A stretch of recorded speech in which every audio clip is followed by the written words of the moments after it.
Благодарам на сите за присуството и покрај тоа што сме целосно посветени и фокусирани на изградбата на новиот клинички центар. Сериозно внимание обрнуваме и на клиниките овде во рамките на кампусот.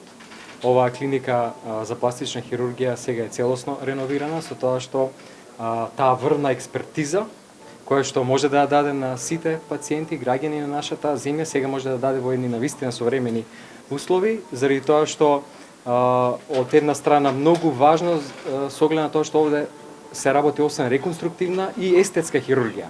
А знаете дека пациентите за естетската хирургија доаѓаат и меѓу другото и заради овои убавите услови. Ова е клиника која што се реновира после клиниката за неврохирургија, интензивната нега, клиниката за дигестивна хирургија.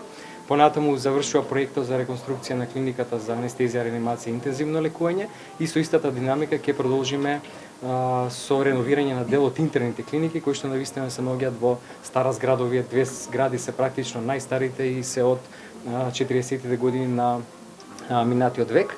Дозволете да информирам дека при крај тендерската постапка за изработка на монтажните катни гаражи во следните 2 недели ќе биде повторно презентирана на владата, пошто ќе може да ја објавиме.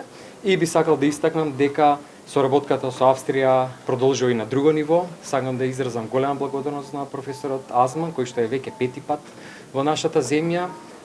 Денеска веќе беа во операционата сала, се работеше навистина комплексен случај и на овој начин со визитинг професори сакаме да го подигнеме нивото на знаење на нашите лекари, нивото на експертиза. Секако пациентите кои што инаку би се упатиле во странство, на овој начин остануваат тука, се лекуваат тука, нашите лекари учат и во исто време тоа представува и сериозна заштеда за Фондот за здравствено осигурување. Благодарам.